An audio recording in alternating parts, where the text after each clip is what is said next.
Well, hey there, Elevate friends and family. Mark Pomery here, welcoming you to this week's Elevate Church online experience. We're continuing our collab this week with our great friends from Gateway Church in Melbourne. So you'll be happy that you joined us. We're happy that you joined us. And speaking of joining, how about you join us in worshiping together? Today we've got a brand new worship partner called Red Worship. So they're amazing. If you don't know the songs, that's okay. We're going to have the lyrics on the screen so you can join in from wherever you are, anywhere in the world.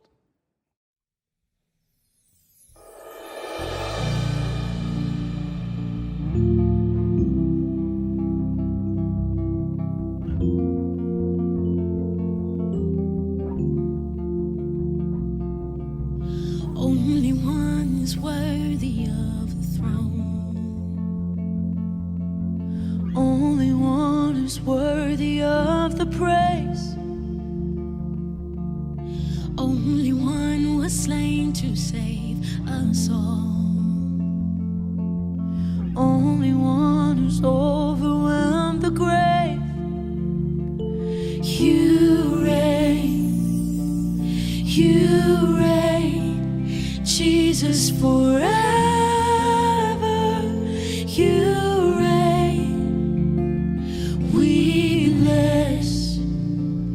your name, Jesus, forever.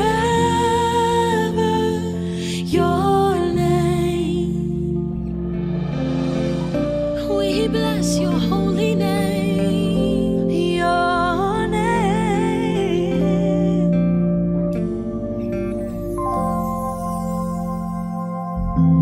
Only one is worthy of the throne.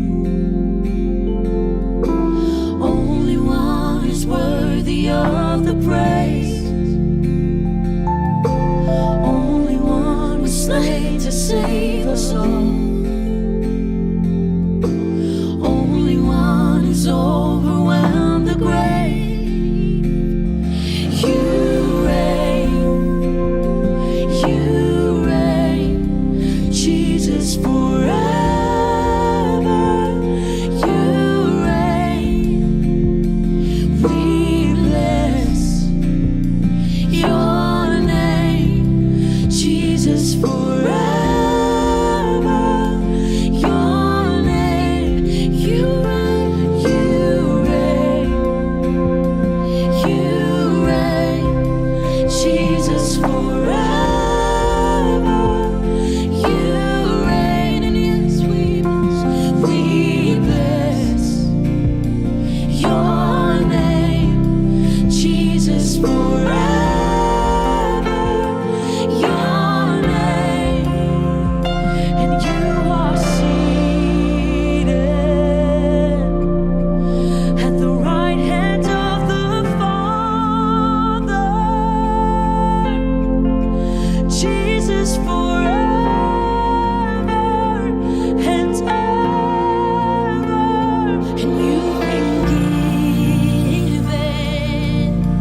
Just wanna see your face.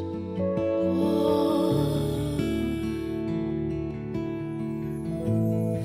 Moses stood on a mountain, waiting for you to pass by. You put your hand over his face, so in your presence he wouldn't die. And all of Israel saw the glory, and it shines down through the age.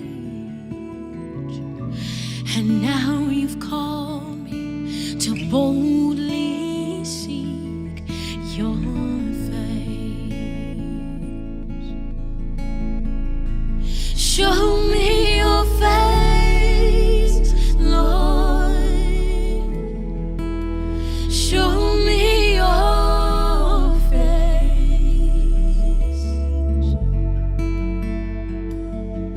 Then gird up my legs that I might stand in this holy place. Show me your face, Lord, your power and grace.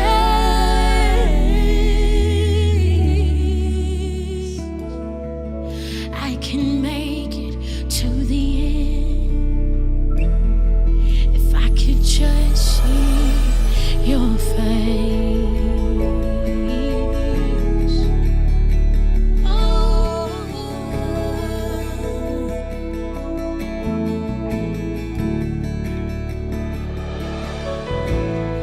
David knew there was something more than the ark of your presence. In a manger, Messiah was born among kings and peasants. And all of Israel saw the glory, and it shines down through the age. And now you've called me to boldly seek your face. Show me your face, Lord.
I could just see your face.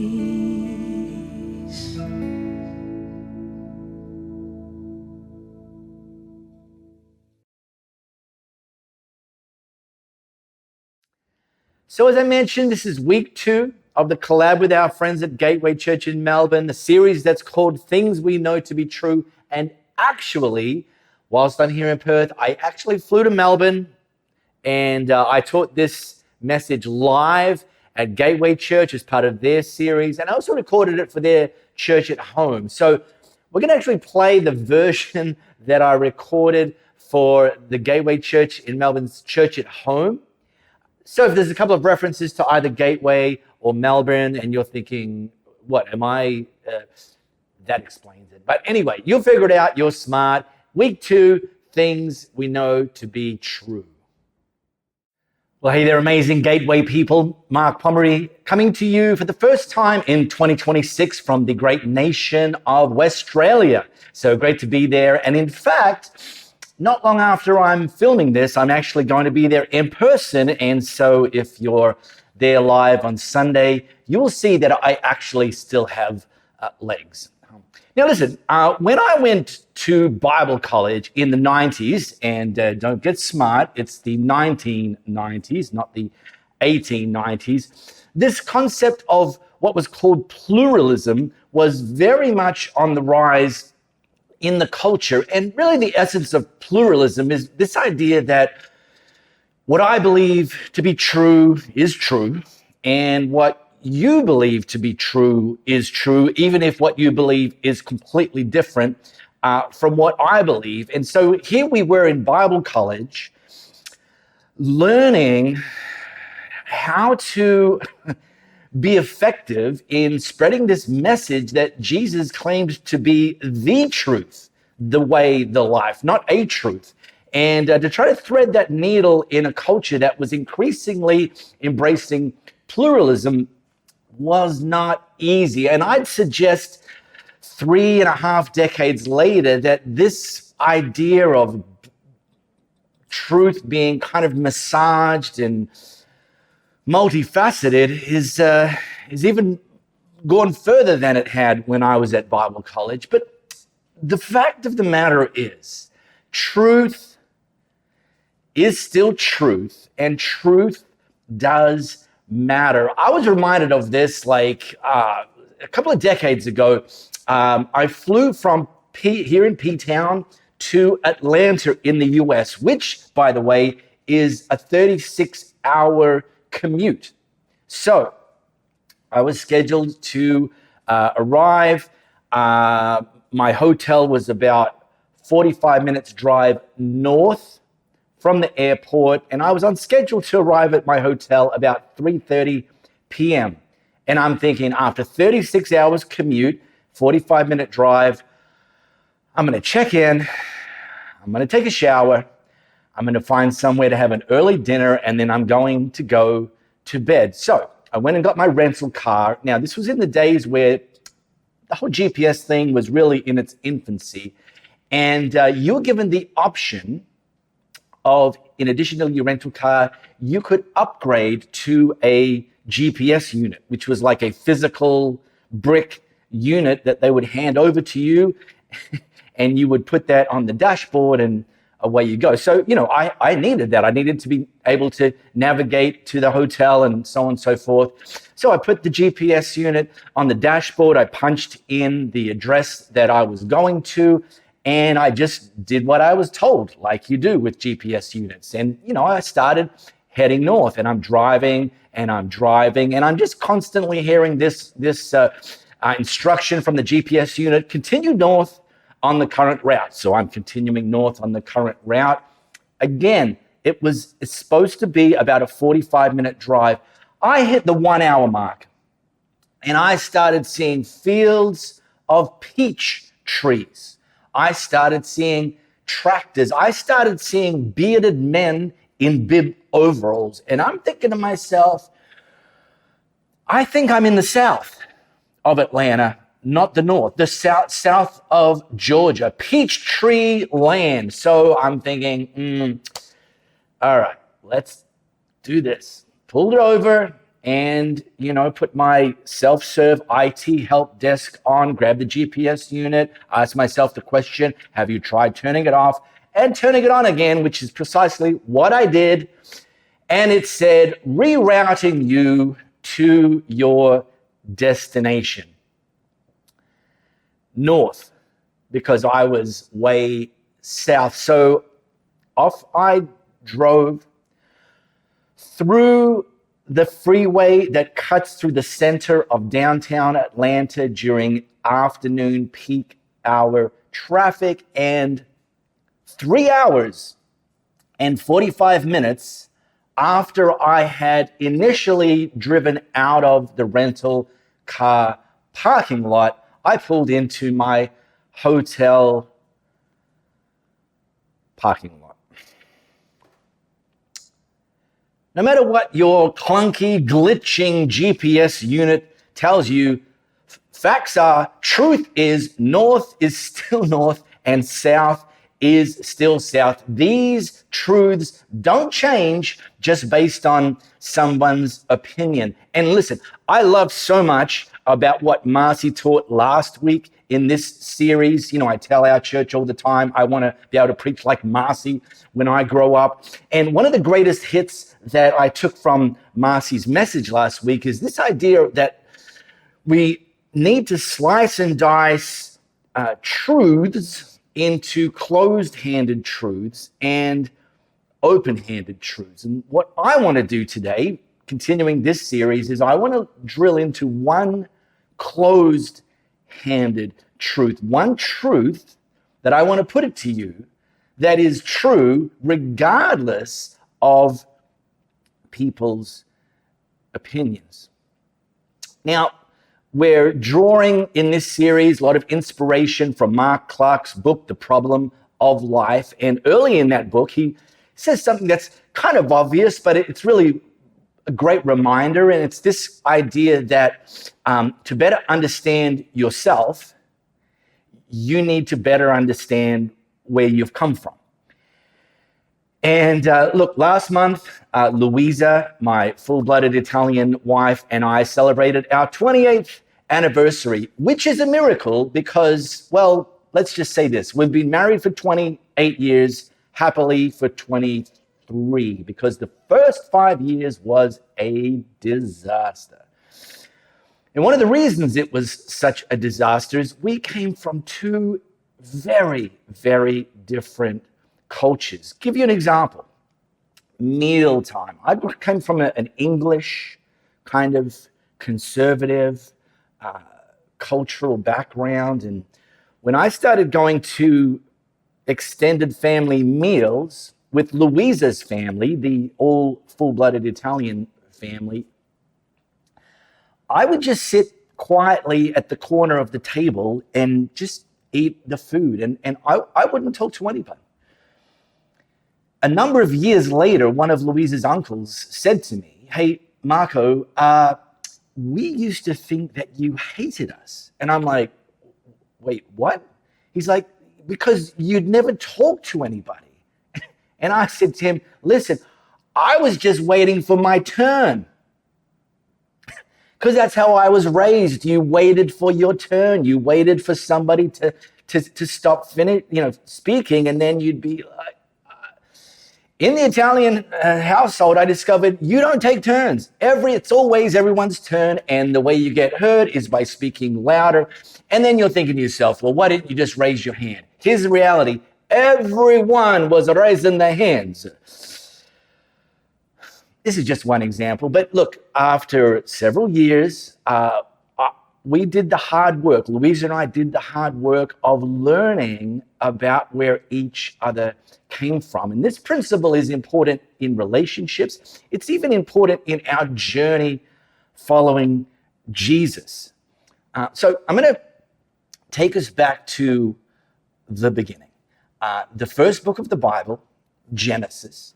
And you can read through the creation account, the 6 day plus the rest day creation account. And in there, the writer outlines that God created the heavens and the earth.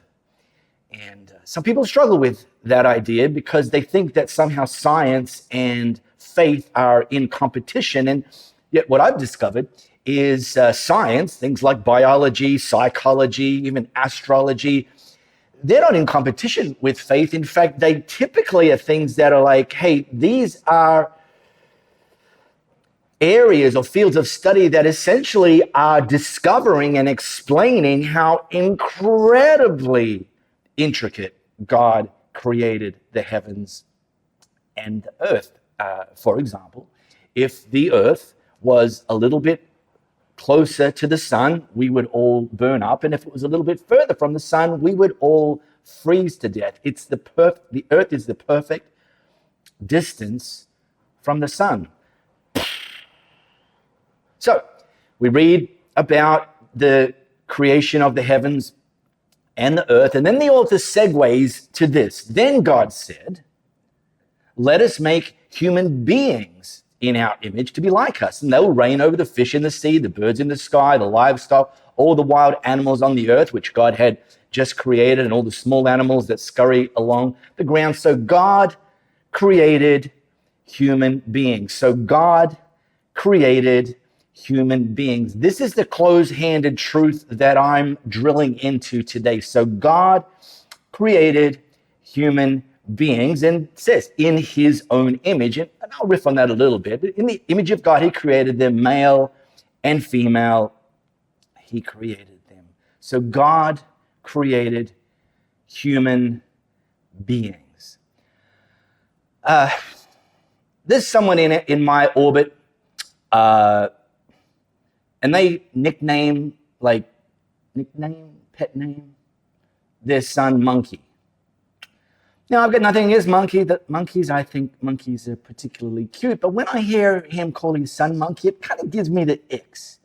And I get it. It's literally none of my business, so I've never said anything. I mean, it's your kid. You get to call him what you want. You can call him bin chicken if you want. Okay. But here's the thing. He's not a monkey. You're not a monkey, and you're not even descended from a monkey. God created human beings. You and I were created by God, and bonus, in his image. Now, because you are, most of you, over on the East Coast, by the way, as I like to say, West Coast is the best coast. Not the football team. You don't get to hear me kind of bother people with my fascination of electric vehicles. And by the way, I don't even own a car, but I like the innovation. I like seeing what's coming out and what they're coming up with. I was watching a video that one of the new Chinese EV companies, NIO, was showing off their brand new suspension technology that they'd invented. And they're on the test track. And the idea is that one side of the car goes over these little speed bumps. And so they sent two legacy brand vehicles. One's BMW, highly overpriced. And like, it's like the test drivers' fillings were coming out. And then they did this thing, and here's a photo of it, where they put like champagne glass tower on the bonnet and filled those glasses up with champagne, and then they drove that car over the same speed bumps and did not spill a drop of champagne. Hello.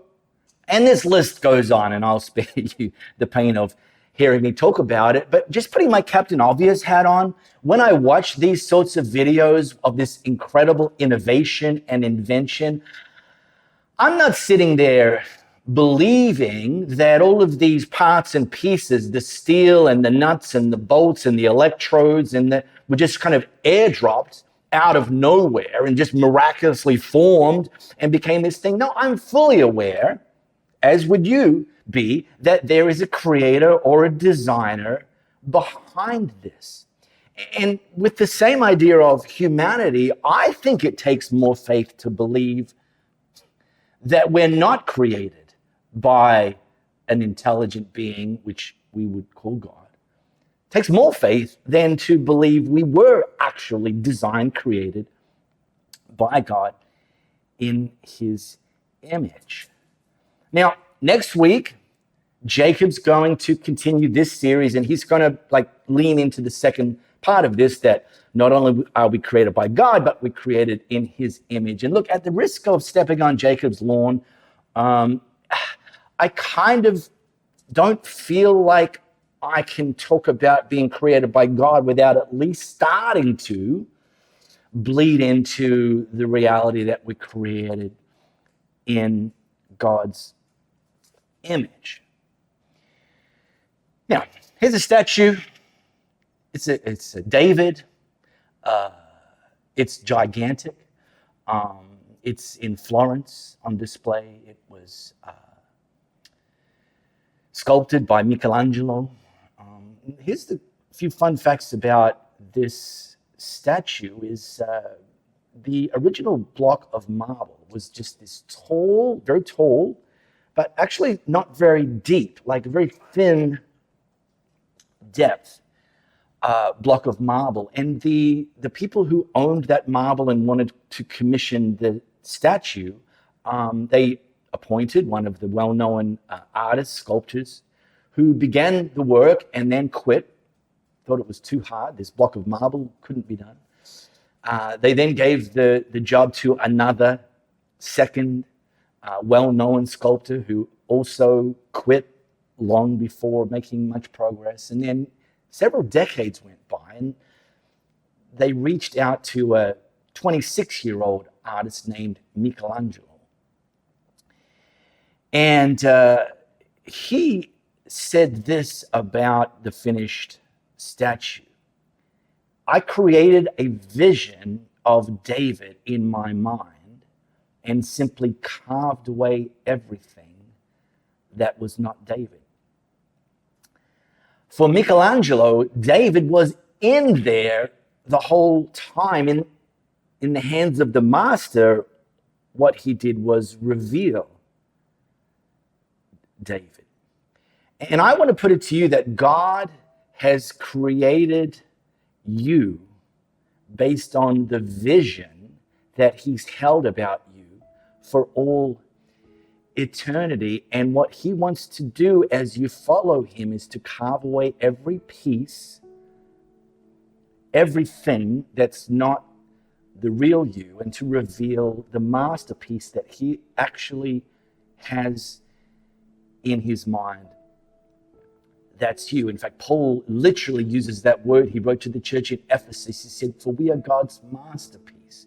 He created us anew in Christ Jesus so we can do the good things he planned for us long ago. And look, I get it. To be called God's masterpiece, maybe for some of us, for some of you, flies in the face of what you've been told. You know, you've been told you're not good enough. Been told you're not smart enough, you're not talented enough, you're not as good as that person. And sadly, too often, these narratives that come from the outside can very easily take residence in this piece of real estate, and they can start to become our narrative or our truth. But that's not who God sees us to be. That's not who God declares us to be. And that's not who God is shaping us and revealing us to be.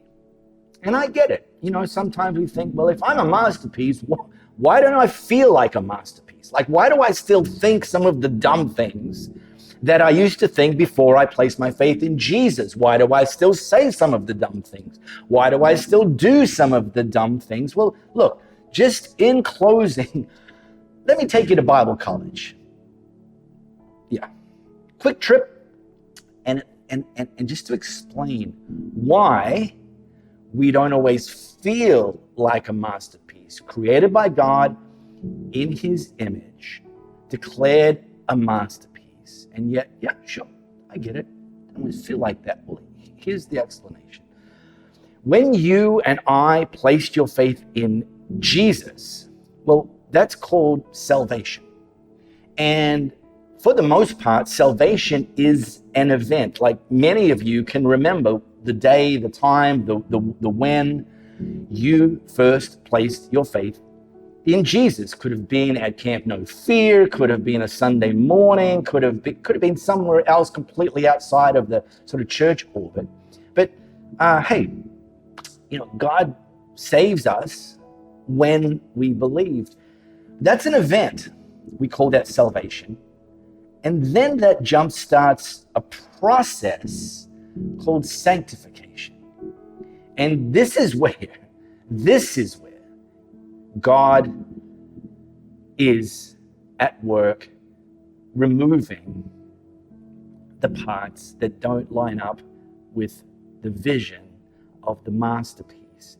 You were created by God in his image, and that masterpiece will continue to be formed and revealed because the masterpiece is in there already. As you and I continue to consistently and faithfully and passionately and diligently follow Jesus.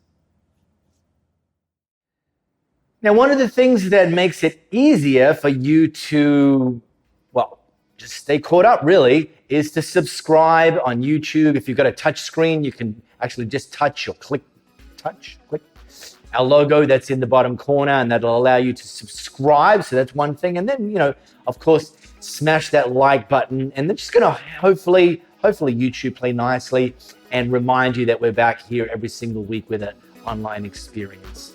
Hey, listen, we thank you for giving, those of you who are generously giving in and through the ministry of Elevate Church. You can do that either on our website or our app. Find the give section, and that allows us to reach people and build people just like you all around the world. Okay, next week, we're continuing. We're going to have the amazing Jacob Massey Chase. Why settle for 2 names when you can have 3? And he's going to be continuing this great series, Things We Know to Be True. Look forward to seeing you back then.